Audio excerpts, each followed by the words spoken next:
राधे राधे, जय श्री कृष्णा, जय श्री राम। हिंदू कैलेंडर के अनुसार हर मास के कृष्ण और शुक्ल पक्ष में एक एक एकादशी आती है और हर एक अपना अपना महत्व होता है। ऐसे ही फागुन मास के शुक्ल पक्ष की एकादशी को आम्ल की एकादशी कहा जाता है।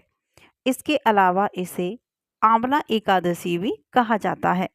इस दिन भगवान विष्णु की विधिवत पूजा करने के साथ आंवला के पेड़ की पूजा करना शुभ माना जाता है।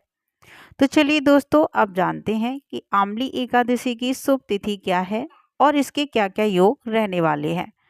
तो फागुन माह की शुक्ल पक्ष की एकादशी की जो तिथि है वो आरंभ हो रही है 9 मार्च को रात 7:44 पर और जो एकादशी तिथि समाप्त होगी वो होगी 10 मार्च को सुबह 7:43 पर। लेकिन उदया तिथि के हिसाब से 10 मार्च को आम्ल की एकादशी व्रत रखा जाएगा, क्योंकि हिंदू धर्म में वही तिथि शुभ मानी जाती है जो सूर्य भगवान के उदय होने के साथ साथ लगी हो। तो इस तरीके से 10 मार्च को आम्ल की एकादशी रखी जाएगी। अब साथियों, बात करते हैं कि आम्ल की एकादशी का जो शुभ मुहूर्त है वो क्या शुभ मुहूर्त रहने वाला है। तो ब्रह्म मुहूर्त का जो शुभ मुहूर्त है वो है सुबह 4:59 से लेकर 5:48 तक।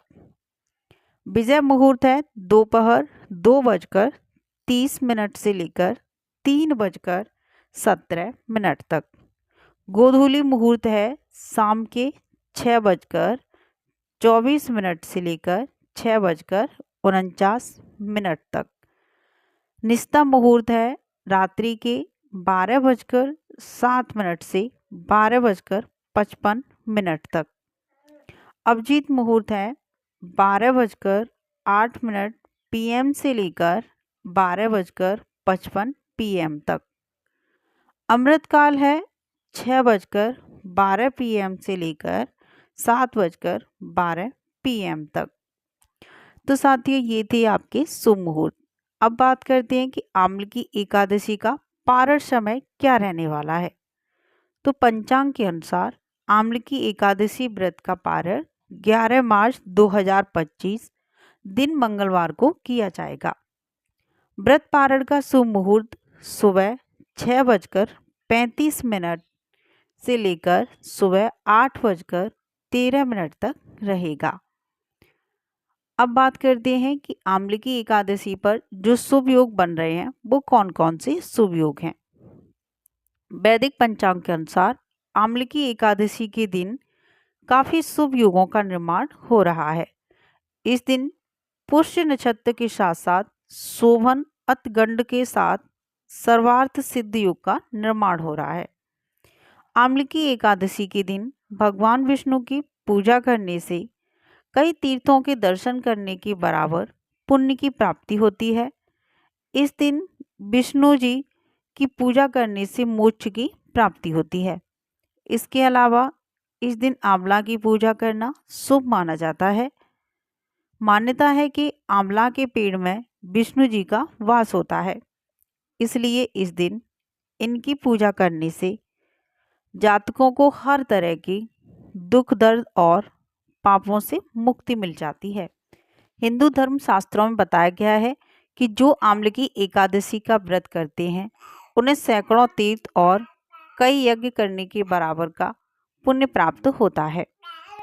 मान्यताओं के अनुसार आम्ल की एकादशी के दिन जगत के पालनहार श्री हर विष्णु के व्रत और पूजन से सभी पापों का नाश हो जाता है।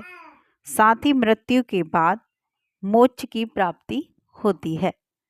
आम्ल की एकादशी के दिन व्रत और पूजन करने से जीवन के सभी दुख दूर हो जाते हैं और जीवन में सुख समृद्धि और शांति बनी रहती है। हिंदू धर्म शास्त्रों में आंवला या आमलकी का पेड़ बड़ा ही पावन माना जाता है। इस पेड़ में भगवान विष्णु वास करते हैं, इसलिए आम्ल की एकादशी के दिन इस पेड़ की पूजा विधि विधान से करते हैं। इस दिन आंवले के पेड़ की पूजा से शुभ फलों की प्राप्ति होती है। अब साथियों बात करते हैं कि आम्ल की एकादशी पर पूजा विधि कैसे रखेंगे। तो आप सबसे पहले एकादशी के दिन सुबह जल्दी उठकर स्नान ध्यान आदि करें। इसके बाद मंदिर की साफ सफाई करने के बाद एक चौकी पर लाल रंग का कपड़ा बिछाकर भगवान विष्णु की मूर्ति या प्रतिमा स्थापित करें। इसके बाद विष्णु जी के समक्ष दीपक जलाएं और विष्णु सहस्त्र नाम का पाठ करें।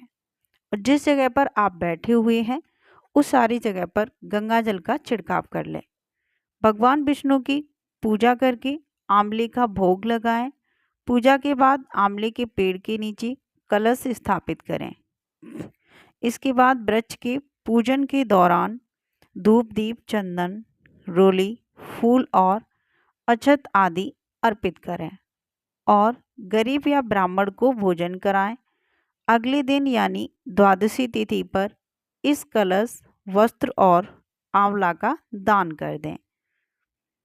आम्ल की एकादशी के दिन विष्णु जी की विशेष कृपा प्राप्त करने के लिए पूजा के दौरान आसन पर बैठकर ओम दामोदराय ओम पद्मनाभाय नमः या ओम वैकुंठाय नमः इनमें से किसी एक मंत्र का आप जाप कर सकते हैं और एक मंत्र की कम से कम एक माला का जाप करें। इससे आपकी और आपके परिवार के ऊपर भगवान विष्णु की कृपा बनी रहेगी।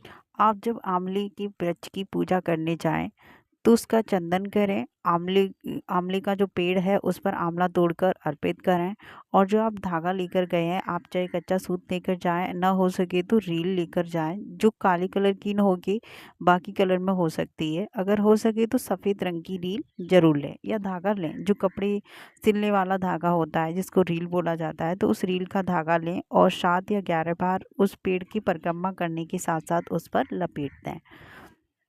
ज़्यादा से ज़्यादा परिक्रमा करें। आप विषम संख्या में कर सकते हैं, 7 कर लें, 9 परिक्रमा कर लें या फिर 11 परिक्रमा कर लें। 5 परिक्रमा भी आप कर सकती हैं। तो विषम संख्या में आप परिक्रमा कीजिए और श्री विष्णु भगवान से प्रार्थना करिए कि हमारे परिवार के ऊपर हमेशा कृपा बनी रहे, बच्चे हमेशा सुख शांति से जिए। तो इस तरीके से हमें पूजा पाठ करना चाहिए। और जो भी आपने मिठाई का भोग रखा है या फिर उस दिन एकादशी होती है तो किसी अन्न का भोग हमें नहीं लगाना चाहिए। कोई सी भी आप मिठाई बना सकते हैं, कोई भी मीठा रख लें। अगर जैसे मिठाई आपको नहीं बनाना आता है या फिर मार्केट से नहीं ले पाए तो आप चीनी या गुड़ का भी आंवले के वृक्ष को भोग लगा सकते हैं। और जो आंवला होता है उस आंवले को तोड़कर आप उस वृक्ष को अर्पित कर दें। तो इस तरीके से हमें विष्णु भगवान की पूजा अर्चना करनी चाहिए आंवले की एकादशी के दिन, जिससे कि कृपा और अच्छे से बनी रहती है। और जब हम पूजा विधि विधान से करते हैं तो उसका हमें पूर्ण फल प्राप्त होता है। तो साथियों ये थी आपकी आंवले की एकादशी की व्रत।